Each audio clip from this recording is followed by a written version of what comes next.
This is Chop It Up with Attorney Linda Bernard, also Police Commissioner Linda Bernard for the City of Detroit. I appreciate you joining me today. You can view us on YouTube, Facebook, Twitch, and Twitter, and any other top social media platform. You can like us, follow us, subscribe to us, and I'd like to thank you for watching WJZZ Cool TV, the coolest station in the nation.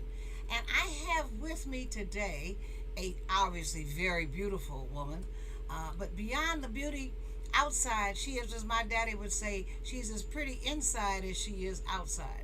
And joining me is Ms. Laurie Hill Saunders. Hi, Hello. Laurie, how are you? I'm doing well this morning. How are you? I'm fine, and it's really nice that you could come and join us today, because people need to know about what you do and about the services of Detroit, of the Disability Network, Wayne County, Detroit. That's the proper name, as I understand it. Yes. But you're an accomplished woman even before the Disability Network for Wayne County, Detroit. You have a master's in social work and counseling. Mm-hmm. You've been a counselor. Yes. You've been involved with Head Start and various child development agencies and so forth. Yes, I have. But ladies and gentlemen, what impressed me the most about her when I was reading her bio was this statement about what she does now. She says, quote, "Disability is a human diversity, free of attitudinal barriers." To look at disability as a diversity factor, like black or brown Yes. or yellow or is so cool, and it's part of what was the foundation for the Paralympic Paralympics games Yes. and so forth. It's a diversity factor. Yes, it is. So when you see a person that is different from you, because they have a disability, you're saying embrace them? Absolutely. Tell us why.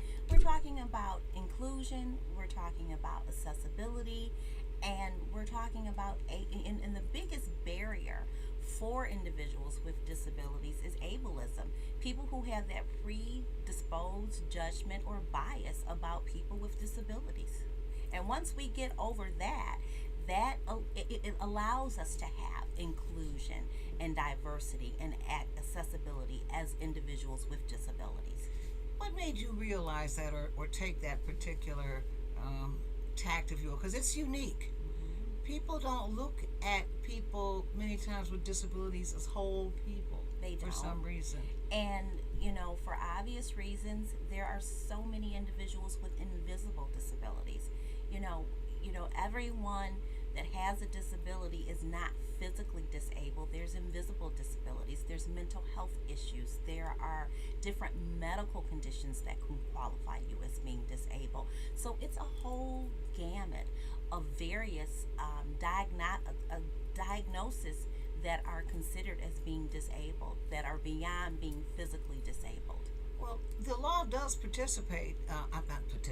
does protect Yes, it does. disabled individuals currently with the Americans with Disabilities Act. Yes. Do you have any interaction with that at all? Or? Well, just in 2 weeks ago, Linda, I was in Arizona at the ADA Symposium.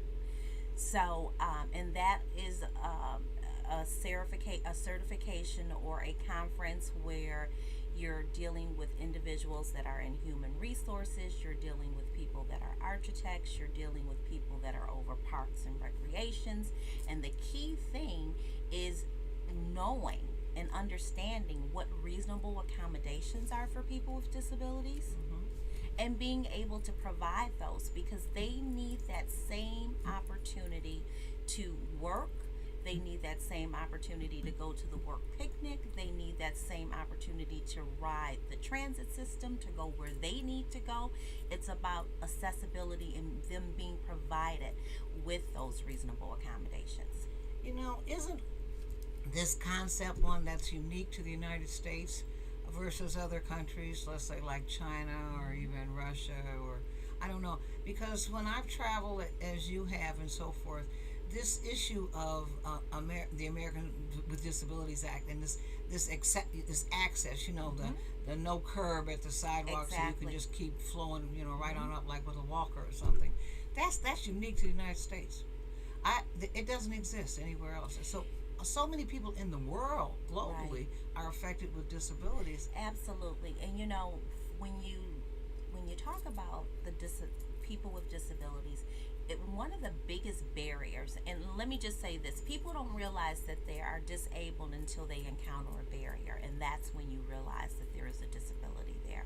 But one of the key barriers for people with disability is housing, employment, and transportation. And Linda, it's going to be imperative in terms of that social change that educating our city council people, our developers, because when we talk about housing for people with disabilities and it being accessible, it's one thing that they could easily do: universal design. And that is a design that would allow people with disabilities to be able to live in your housing structures or units, as well as people without disabilities. So there is just certain things that we need to continue to educate about, because once we're able to do that, then the individuals that we're educating, they can actually become advocates for us as well. What are the elements of universal design for our audience so they'll know? A standard doorway. Typically a door has to be wide enough for an individual with a disability to be able to Or a assess. wheelchair. Exactly, with a wheelchair to assess and be able to get through that door. If a universal design already provides that number of inches that would require an individual with a wheelchair It's to at be able to least get it. 36, but 36 is tight now Yes. because the people are bigger in America and the wheelchair is bigger. I was Exactly. dealing with it yesterday at in Southfield at their surgical center. I was a tight squeeze getting in the elevator with what I call the king size Right. wheelchair, which is for people because Americans are 300 pounds, etc. And so they're in bigger Unfortunately. wheelchairs. Yeah. And so I was like, whoa, this is tight. Making sure that a door is light enough where a person that is in a wheelchair is able to open that door. Okay, lighter door. What else are the elements you think of universal design? The spaceways, how wide an area is, a countertop. Having a countertop where an individual with a wheelchair is able to use that wheelchair. They can use whatever it is that they need to do to prepare their cooking, doing their cooking, they're preparing their food, prepping their food.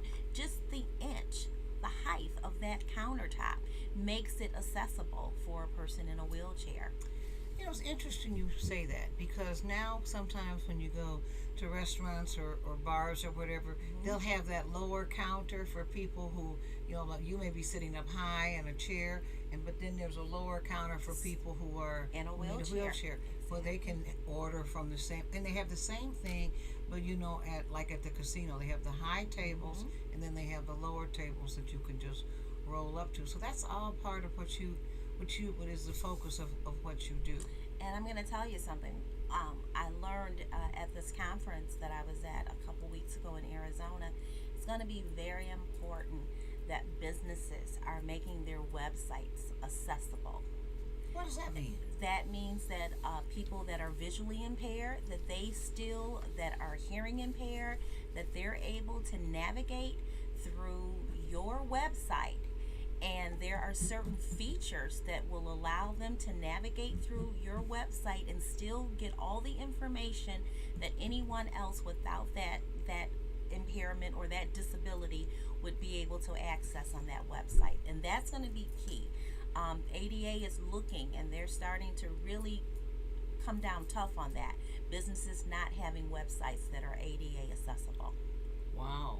I didn't know that. So Yes. they have to have the ability to, if you can't see it, they have to be able to hear it, I guess. Absolutely. And if they can't hear it, they have to be able to see it and read it. Absolutely.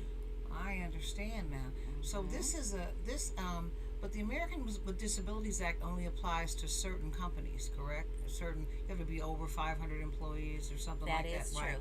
As I Exactly. recall, yeah. So the smaller businesses that we deal with many times are not required to have this accessibility. That is true. But whether you had 5 employees or 50 or 500, as a business owner, wouldn't you want to make your business accessible?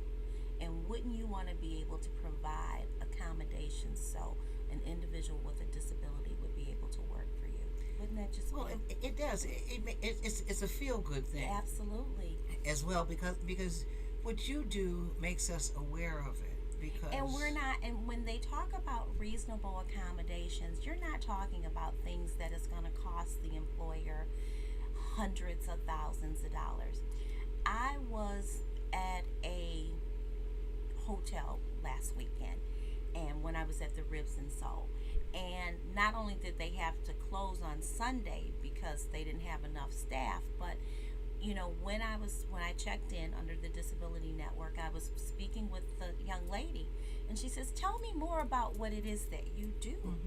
And she says, "I have dyslexia." She says, "I have learning disabilities, and I have worked at certain places, and because of my disability, I need to, if I'm a cashier, all I need is to have the steps written down at my register so that these are cues for me to know what I need to do so I can effectively serve my customers." So she won't get confused. Exactly. Right. She says, "You know what? And can you believe the days that I've left my counter and I come back there the next day and management has taken that away?"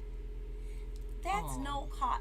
That is no cost to the company whatsoever. None whatsoever. So I'm not saying, when I'm talking about reasonable accommodations, I'm not saying things that cost hundreds of thousands of dollars. You would be surprised of the simple things that could provide a person with an accommodation so that they would be able to work and have economic sustainability, to be able to have accessibility to everything that's within their community. But that person who did that was, in my opinion, sort of just mean-spirited. I mean, why do that? I mean, Exactly. just because you can remember it all doesn't mean I can. If I need a cheat sheet, I need the cheat sheet. Exactly. How does it hurt you? But people can be so Mean-spirited. That's just what you said. right. Mean-spirited. Just outrageous. So you're continuously training and updating your skills and abilities, and of course bringing that back here to Detroit and to the DW. And I always say it wrong. Disability Network, Wayne County, Detroit. Everybody sees. So, are you part of the larger disability network, the one that for Wayne County? It is for Wayne County. Well, let me just say this. The Disability Network is a SIL. A SIL is a Center for Independent Living. SILs are field? Centers for Independent Living. Okay. We are SILs. There are 15 of us in the state of Michigan. Each carries us. We cover every county within the state of Michigan. My county and area is Detroit and Wayne County. So there's 14 others of us within the state. Centers for Independent Living are national organizations. You can go to any state in the United States and you will find a Center for Independent Living. They may have changed their name to be Disability Advocates, or they've changed their name for one reason or another, but they're all founded under being a Center for Independent Living. And what's unique about SEALs is that you're talking about organizations that were developed and designed by people with disabilities to provide services for all individuals with various different kinds of disabilities. What made you interested in this field? You obviously had lots of options. But having a hidden disability myself, so there is that passion that's there.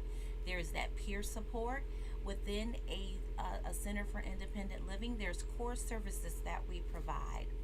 They are information and referral, their advocacy, peer support, and independent living skills. That is key, because you want to provide the education and the resources for individuals with disabilities to be able to live independently on their own in their community. Now, I just spent my whole Friday afternoon buying things for an apartment that we have that's in Wyandotte, and it's our Living and Learning Institute.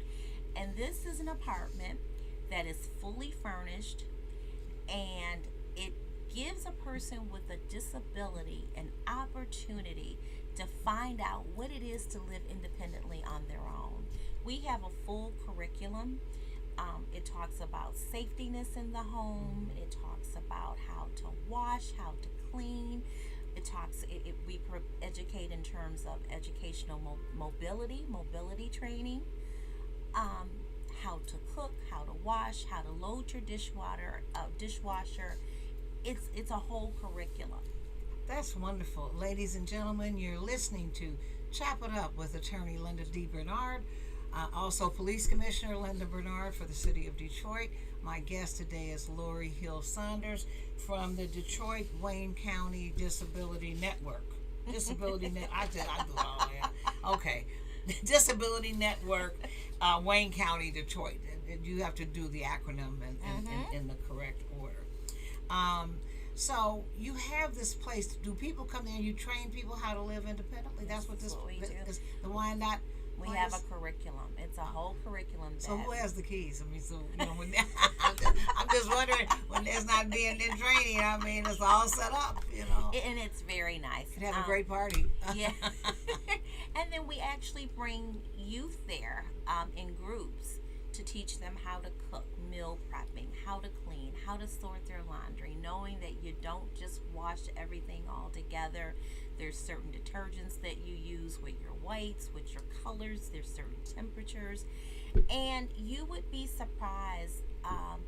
Parents with children with disabilities, they are so eager for their children to have that opportunity, because there's nothing worse for a parent with a child with a disability to wonder or consider what will happen to my child if something happens to me. Correct. So parents knowing that their children have an opportunity to learn how to live independently. Some just need a week, some need 2 weeks, but just being able to provide them with that exposure, living independently on their own with we work with them with budget planning, writing checks, using debit cards. It's really it's a phenomenal So a person program. actually lives there for a whole week. Wow. And so your staff provides the support for that individual. Absolutely. And obviously it's a secure place. It's and a so very forth. secure place. I bet they are happy. They are. And we've built a relationship with the apartment complex where the individual can actually work while they're there that week. So then we deal with them work with them with time management. They have to be at work at 8 o'clock. You need to set your alarm clock at 6 o'clock. You need to prepare your lunch. So that relationship really allows us to expand the opportunities that we're able to give through this program. How do people sign up for the program? Well, they can go to our website, which is www.dnwayne.org. Our telephone number is 313-923-1655. We're at 5555 Connor in the Samaritan Center, and we also have a location in Livonia. So you're closer to Wyandotte, though, is downriver, so that's Yes. a different area. Mm-hmm. So if people wanted their person to have this opportunity, they would contact you, and do you have a waiting list now? Yes, we do, but they can still Is give there us an a call. age requirement? Yes, at least 18 if they're going to be doing the overnight stays for that week. But the groups that we take them as young as 14, 15, 16 as a group to provide them with the same education and training. It's just not an overnight experience. It's amazing.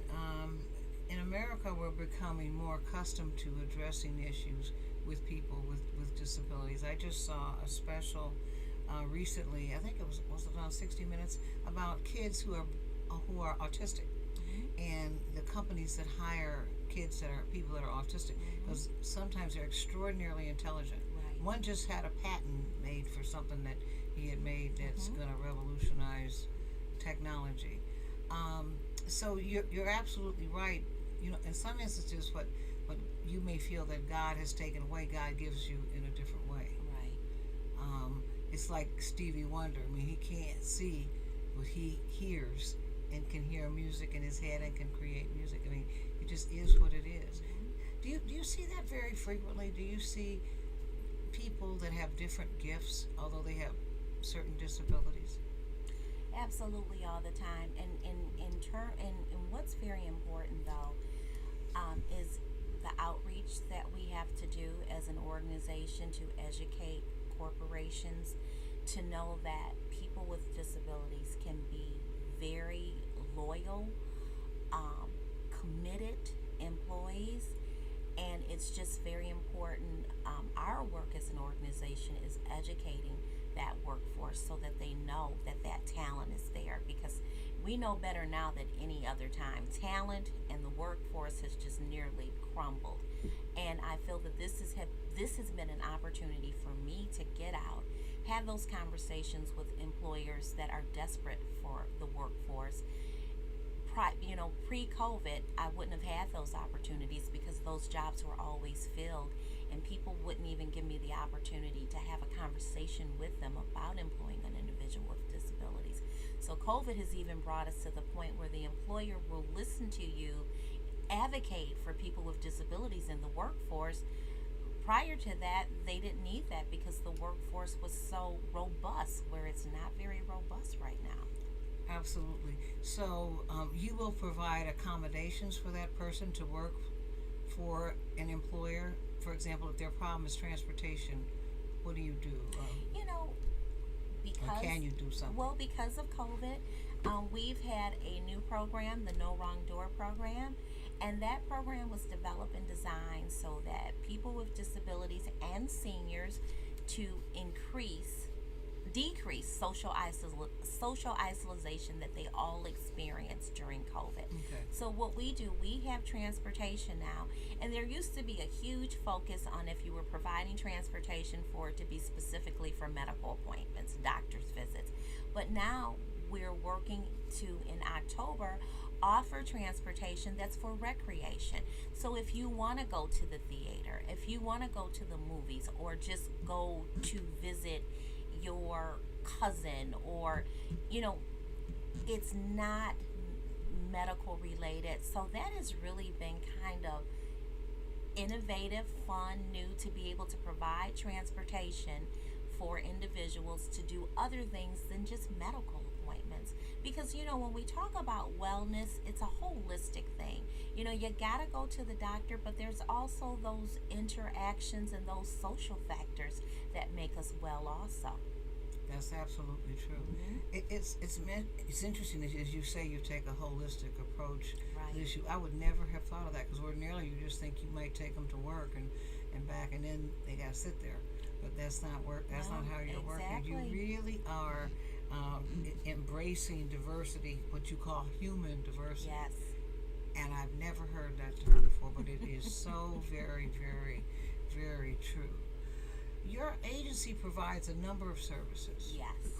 You want to tell us a little bit about some of those? Well, one of our services, we have a nursing home transition program, Linda, and with that program, we're able to transition individuals out of the nursing home. We help them to find an apartment. We furnish their apartment. We get them started for their SNAP services, that's their food services. We provide them with mobility training to find out what's accessible, what resources are in their community. If they need a ramp to this home that they're going to, we make sure that they have that. So, there's been some debate that when you transition individuals out of the nursing home, they don't get that social component. So then we're developing other things that's like living well programs, where we engage our seniors into dance, art, recreation. So those are some of the cooking, gardening as well. So those are some of the things that you have one program, but then you say, okay, what do I need to do to enhance it or expand it? So those are some of the things that we've done with our nursing home transition program to enhance it, incorporating our Living Well program, where you give them all the recreation and the social features that they may have had when they were at the nursing home. Are most of the people that you deal with children or the No. elderly? No.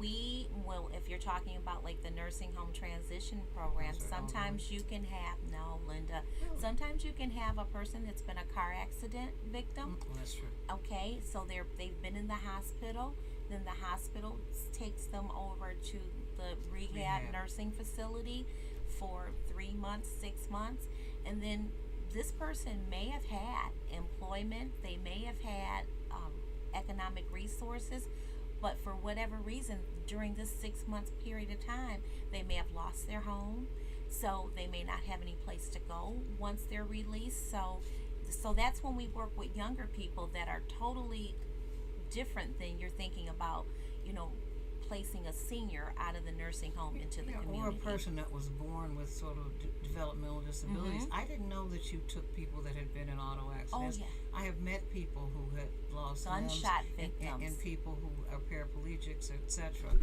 And so you are there for those individuals, and you can assist them with housing and Yes. everything. That is, and obviously when they're like that, they have to have van transportation and all that stuff. That is amazing. What about caregivers? We have a home health program also. Wow. I like the holistic approach.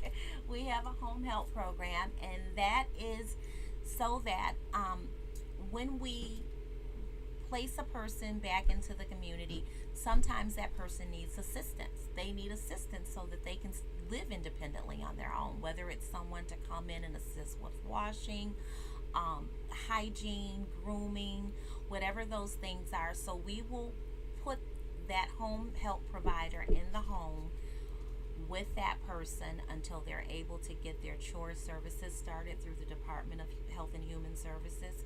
So we do that also with our consumers. What happens if a person, let's say, meets all of your criteria, but let's say they live in their home with their husband or their sister or their brother or their child? Do you provide services to them even though there's an able-bodied person there? What we would do with that person is try to get that person to assist. But if that person wasn't able to assist because maybe they could be old too. Exactly, then we would still. It's not income based, or now we wouldn't income base it. But once you start to work with the other agencies, then sometimes those things become factors. So it's a collaborative approach that you're using. You use a lot of different resources and a lot of different entities to service Karen Miller. Yeah, exactly. I got you. So you're a one-stop shop. That's my goal. That's my goal, to continue to expand our service base so that we can be a one-stop shop. So people don't have to run around. It's really a real runaround these days. Or Linda, having those partnerships and those relationships and collaborating with other organizations. So if we're not the direct provider of the service, we have a relationship with someone that is going to make sure that our consumers are served. That's wonderful. So once I get to you, that's it. I don't have to worry about anything else. You got it. You got all the bases covered, or can. You have relationships, as you said, that would allow an individual to cover all of their bases. You mentioned sometimes, I guess, you can be lonely or something if you've left a home and so forth. Have you seen, do people get into society as a result of what you're doing, and other activities, new activities, things like that? Girls meet boys, boys meet girls. Let me say this. Because of the No Wrong Door funding that we received, and that was all based on decreasing social isolation, our seniors are all geared up to go see Charlie Williams at the Aretha Franklin. So you're taking them. Oh, my sister wants to go. Yes, I am familiar with it. She's already demanded. Yes, she's already demanded it. Yes. They go to the zoo. They go to the DIA. They went to the Ribs and Soul this weekend. Oh, wow. Our seniors have lots of fun, and people with disabilities. So your staff is very caring. What do you look for in staff people? Because your mission is unique, and most people aren't used to it. You know what? I'm gonna say staffing has been tough since the pandemic, it's really been tough keeping staff. But I really like the ones that are open, the ones that want to learn and have passion, have some kind of passion and empathy for people with disabilities. That's really the key. So that's what you're looking for when you are interviewing a person. Yes, and lots of energy. Yeah, it takes, I'm sure, lots of energy. But yeah, because you definitely want to weed out the ones that aren't compassionate. As you put Oh, it. very definitely so. Because I already see in your eyes you're not going to tolerate it, not for one instant. Again, ladies and gentlemen, you're listening to and watching Chop It Up with Attorney Linda Bernard. That's me, also Police Commissioner Linda Bernard. You're listening to and watching us on Cool TV, the coolest station in the nation. You can watch us on YouTube, Twitter, Twitch, any and all social media platforms. And feel free to call in as well. I believe that our telephone number is at the bottom of the screen if you have any specific questions for Laurie. So please feel free to call us. Laurie, you have, other than the human, what I'm calling the human service component that you're DNWC Detroit Disability Network, Wayne County, Detroit. See, it'd be easy if it was Wayne County, Detroit Disability Network, but you guys switched it. So now it's a tongue tire. So you have some other services that you provide. Can you tell us something about those? Absolutely. We have a mobile market to you that is a vehicle that goes in the community to provide fresh fruits and vegetables. I believe you were at our unveiling for that. Yes. And we have a loan closet where if it's a cane or a walker or a wheelchair or a bed commode, we have those things that our consumers are able, or people in the community are able to contact us and have access to. We have assistive technology, and those are just various different kinds of devices that will assist individuals to be able to live in their home. It may be something as simple as there's a gadget that if you're in a wheelchair, you can reach up in the cabinet and get that can of soup or that peanut butter, but all kind of assistive technology devices. Those are just things that will assist individuals to be able to live independently on their own. So that is one of the other programs that we have. Did you see the robots this week that they want to bring in? They weigh 125 pounds. No. They can do anything on command in your house that you want them to do. That's what I want. I want a robot. I want a robot that can, and as you say, get the stuff, stuff mop down. the floor, sweep the floor, clean up. Right. Yeah. That'll be nice. Then I can plug them back into the wall, and the next day they can do it all over again. Make up the bed. Wouldn't that be nice? No, it's coming. I just saw it. Elon Musk has this company that they just started. They want to put them in industry where people are currently, they already have robotics in plants. They want real robots that can pick up stuff and take it over there, put it there, do what they got to do. I mean, it's amazing. But it's scary amazing, because then you start to think about what's going to happen to our workforce once we have all that kind of technology. Well, it's interesting you say that, because Andrew Yang, who was a candidate for president, a very progressive fellow, said that that he feels that most of the American workforce will be obsolete, and that's why he wanted to start the subsidy for Americans now at $1,000 a month for everyone, because first of all they need it. It would eliminate child poverty. It would eliminate most poverty, really acute poverty in the United States, and that because because these jobs that don't require a lot of education or training are going to be eliminated. Yeah. And they have already started, as we both know. And not only that, people have eliminated themselves from the workforce. You go into CVS or Walmart's.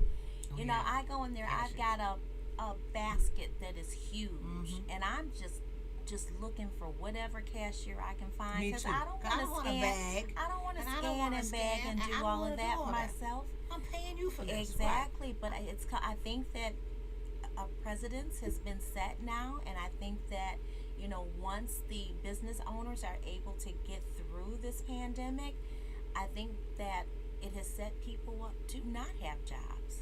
But the other part of that is truly dangerous is the fact that you've lost your privacy, because everything is being done by card. Every scan, like your cell phone. I mean, every scan has a tracking device in it. Yeah. Knows what you did, what you bought, what you like, what your medical issues are, what medicals. I mean, it's all going into one huge database on Laurie Hill Sanders. Absolutely. And that's the problem. You don't have any. No. And with facial recognition, you're done. I was at AT&T dealing with some phone issues. To activate my account, they had to use my driver's license. So obviously, it's something in my driver's license. that black strip behind it says where you were born, who your parents are, lets them know where you went to high school. It gives it's a treasure trove of information. They know where you went to college. They know when you were married. They know everything. It's all in that black strip on the back of your license. And sometimes they'll ask you, is it okay for them to swipe your license? I never let people do it in clubs or things like that. Okay. Like when you go to places, they want your license. They want to run. Oh, no. No. You can read my license, but I don't want you to collect all this data. Thank you for letting me know that one. I didn't realize. Oh, no. It's nothing but a collection of it's the black strip in the back. So that tells them everything about you. I mean, everything about you. So, but this invasion of our privacy is very disturbing to me. And of course, credit cards do that too. And now some places don't want to take cash. I went to McDonald's 2 days in a row. They said, "Oh, we want you to use a credit card. We don't have any change." I'm like, "What you talking about?" I mean, this morning when I got this coffee, she said I had a $20 bill, and she said, "Well, I can't do it." I said, "Well, you need a credit card?" She said, "Yeah." I mean, it's unbelievable. It is. First of all, it's lazy, and then secondly, because the machine tells you how much change to give, you don't have to count anymore, like in the old days. But they just want this convenience, but it's a problem. To get a bicycle, this morning on Livernois, they have the new MGO thing there. You have to put your credit card in, get a strip, then do this and do that. So they know exactly. Everything, it's all on the back of that. Everything. Yeah. So it is troubling, but you're right. I wanted to understand what you were saying about what you see as the change in the workforce. You were stating something a little different. It's almost like people don't want to work. Is that what you're saying, or what are you saying? I don't know. It's been tough, Linda. I don't know what the reason has been, but even keeping staff at our organization has been a challenge. I don't know what's going out there. Somebody obviously knows something that we don't know because. But people have traditionally taken pride in their work, like you do, like I do. Yes. So what's different? You've got your finger on the pulse of the community. I mean, I'm in court, so that's an artificial community. So right. What do you think it is when you do your exit interviews with your people and everything? Well, a lot of people have left their jobs. Let me just say this to you. I had a staff that I was having some concerns about, and so some disciplinary issues were coming up, and they contacted HR and they said, what's she trying to do? Fire me? Why don't she just give me unemployment? So And they're ready to giddy up then. Something for nothing always works. Exactly. Right. So I think that because unemployment has become a resource, an economic resource, and I think that because there was so much additional funding put into it, that some people were actually making comparable from that than as they were with working. Well, that's all over September 6th. Oh, is it? Oh, yeah. The federal subsidy for that is gone. And the 100, it goes back to what the old thing was, which is just peanuts. Like, what is it, $100 and some a week or something that you get from unemployment compensation. So yeah, So people will it's have going to be go back to the old. work. Oh yeah, oh Yeah. yeah. If Okay. they want to make money, they're not going to be able to make the extra $300 Isn't that per something? week. Yeah, And you know, or 600 at it's one point. really draining the small businesses, because I have gone to some businesses that they tell you, you know, we're getting ready to close because we just don't have any help. Hmm. So Restaurants are that way. yeah. I went to the Pancake House Uh huh. yesterday. I had to take my sister to the hospital, and afterwards I put her in a wheelchair. So I said, let me take her, get her a big apple. I Mhm. thought it would make her happy. She just had surgery and she was all, groggy and stuff. So I get there with a handicapped person, and they tell me there are 22 people. Parties ahead of. I'm like, oh heck, Yeah. who's gonna wait for 22 Right. parties? But the problem was when I looked in the restaurant, they had very few tables and like maybe two staff people. The real problem was that they don't have staff, Yeah. and they had a big sign outside, Yeah. hiring, and I thought about what you just said. I mean, but its impact on small businesses and minority yeah. businesses in particular has been Suffered. 35% of the small businesses in Detroit and in Michigan have gone out of Out of business. business Yeah. because of And- lack of people to employ. And when the book Cadillac had filed for bankruptcy, then I really knew. Something is wrong. Yeah, I mean, and the restrictions are still draconian because you have to close at 11 and all. Right. I mean, who does this? Yeah. How I like what the guy who owned Andiamo said when he was talking to the governor. He said, "You want us to be closed 50% of the time or 20? You live off 25% of your salary. If you think it's Yeah. okay, it's not okay." Right. This you've got to make profit. The margins are lean. The expenses to run a business are extremely high. And so it is what it is, and you're a nonprofit, so you understand it. Oh, You don't have to yes. pay the taxes and Right. so forth, but you still have to pay for facilities and equipment and Absolutely. everything. Speaking of that, how are you funded? We're federally funded Okay, through the feds. okay. So you're not funded through Wayne County or anything like that. No. So I thought you were part of that Wayne County No. consortium. So you write your own grants and get your own money Yes. from Health and Human Services? No, we're from, it's federal, the Community Living Agency through the federal department. Okay, alrighty. So you are funded annually then? Yes. Being a SIL, there are certain dollars that we're earmarked each year for. But it's important, ladies and gentlemen, to understand that although Laurie and the DNWCD, Disability Network, Wayne County, Detroit, may have earmarked funds, they have to still qualify for those funds. Oh, and they are absolutely. assessed, and there are federal reviewers that come in and look at the whole operation. They start with the books to make sure that there's been no fraud, waste, or abuse, and then they get into service delivery, and they talk to people who have received services and You're everything. I absolutely mean, right. it is not just a money pot. No, at it's all. not. And that's only 65% of my funding. Okay. I have to get the rest of the funding through fundraising, through donations, through other grant writing, Right, grant fee for service kinds of services that we provide that we're able to charge fees for. So that's only 65. That only covers 65%. Percent of your Yes. overall budget. Mm-hmm. Oh yeah, so but I don't want So this- people to think oh, that no. you're like on a gravy train. No, It's no, not no. that at all. No. This is serious business. Yes. And it carries serious federal penalties if in fact the money is misused or abused by your staff or something like that. So it's accountable. It's Yes, tax it dollars is. and you're accountable Yes. for that money. Now you mentioned what you do. You mentioned some of the work that you do with seniors. Believe it or not, Laurie, I met a man who said you had contacted him personally.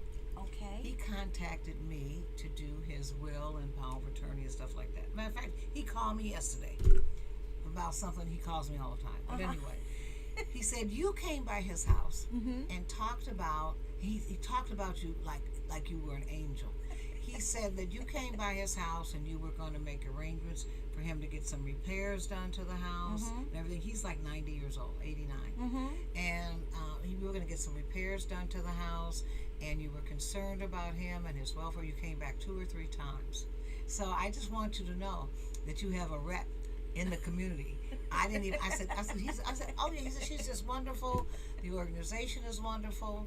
I'll give him a shout out, Mr. Norman, right here today. And he was just Is he so. a veteran? Yes, he is a veteran. Oh, we actually helped him with his roof. Yes. Yes. Yeah, he is a veteran. Yes. And very distinguished, and worked for Ford Motor Company for like 40 years. Yes, yes. Yeah, he's an amazing man. Very smart man. Yes.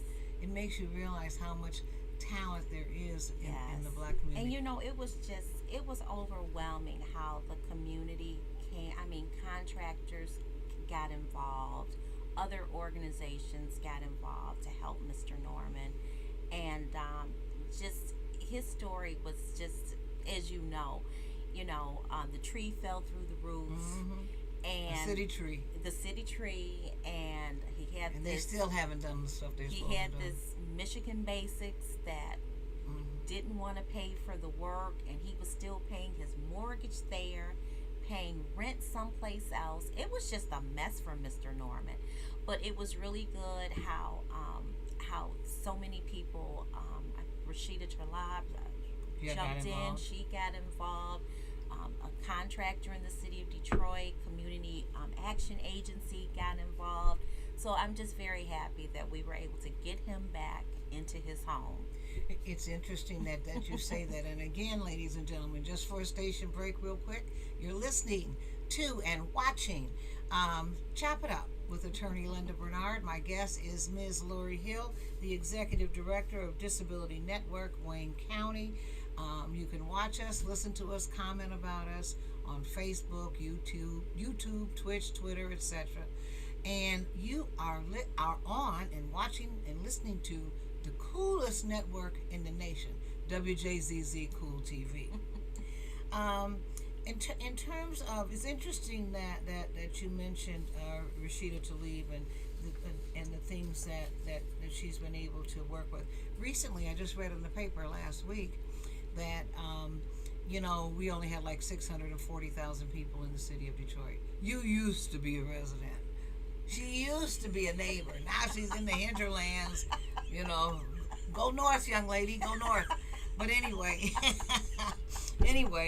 because we only have 620,000 people now, and a congressional district has to have 725,000 or 730,000, we no longer qualify as a congressional. Detroit is no longer a congressional district that can elect a person.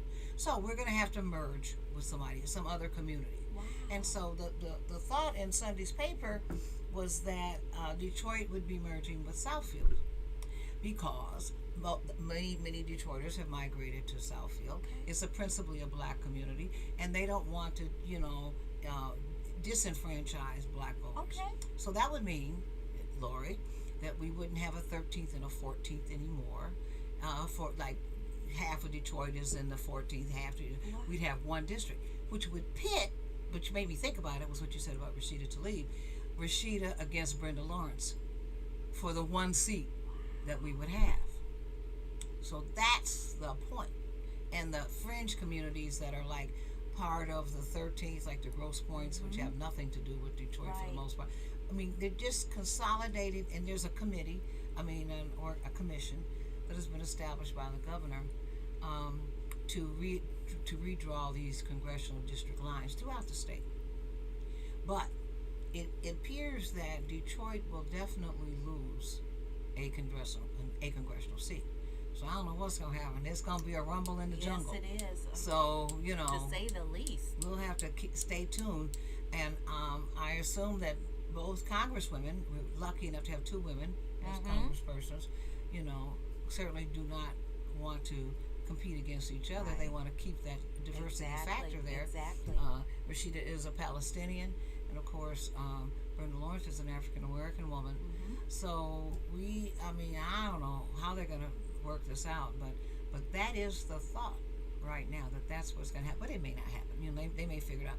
But in any event, if they don't do that, the black vote will continue to be diluted because you got to go maybe wind out here. And they were saying that those outer areas that are part of the 13th or the 14th, should actually be in Dingell's district, because that's a community You know, and now we've got this all chop it up. You know, like what I do here. I chop it up. I chop it up. So it's all chopped up now.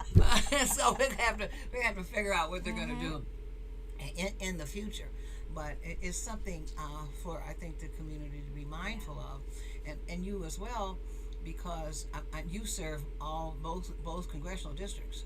Detroit and Wayne County. Yeah. So I don't know in the future if you would be serving Debbie Dinkle's district and Detroit and Southfield, and I don't know, but I don't know what's going to happen. I mean, you know, but I think that their report will be out probably within the year. Within this year, it's not going to affect this election, of course, but it will very well affect the next congressional election, which will be in 2 years. So we'll see. You know, we have to stay tuned. This is something I want to share with you and leave with you.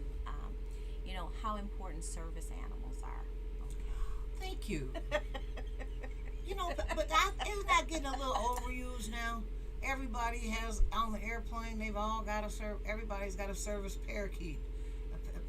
You know, they've got birds and this and that. My niece gets on an airplane, flies first class, flies the birds in the seat next to her. I'm like, well, okay, but you know, there's two different categories. There's like the service dog that actually performs things for you, and then the other one is kind of like on an emotional kind of. That's when you're talking about the parrots and and the little dogs that I call purse ornaments that people have. They're not real dogs. Exactly. But now legislation has actually allowed that ponies can now be service baby animals. Pony. Yes. I don't like the fact that they have morphed, that they have messed with the genes of a horse and made a horse the size of a dog. I mean, this is bothering me. You know, this is genetic engineering stuff. Right. You know, but the caveat, like watermelons without seeds. That's not good, and I don't buy them. If they're seedless, they can stay there. All of the genetically modified fruits and vegetables, which you give out, because you have fresh food delivery. You know, everything is genetically modified to make it easy for people. Like, who wants a horse in the house? A horse. Well, the horse lives longer than the dog. His life expectancy is longer. And he eats a lot more. He eats and a lot more. And he clearly defecates more. And he can carry a lot more. Yeah, he can carry a little kid. Oh my gosh. I feel so sorry for them. Because, you know, they have genetically modified them to the point they don't have any sense. They just look dumb. You know, horses are very intelligent. I ride horses. And they're extraordinarily intelligent animals. And very powerful animals, obviously. And so, I mean, but to see them dummy looking like this, they look like morons. They look like their brains have, you know, been shrunk along with the whole body. Right. It bothers me greatly to see. And, you know, now we've got dogs that are poodles and retrievers and doodles and all this kind of stuff. I mean, I'm like, you know, when is man going to stop? Stop it. Right. Yeah.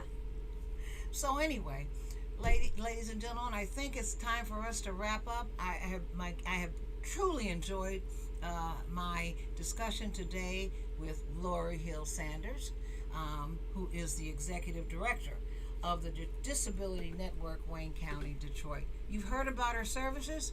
You can reach her at, what's that phone number again? Our telephone number is 313-923-1655. Our website is www.dnwayne.org. Okay, you heard it here first, ladies and gentlemen. So call Laurie. She's the best in the business by far. Thank you, Thank Linda. you, Laurie.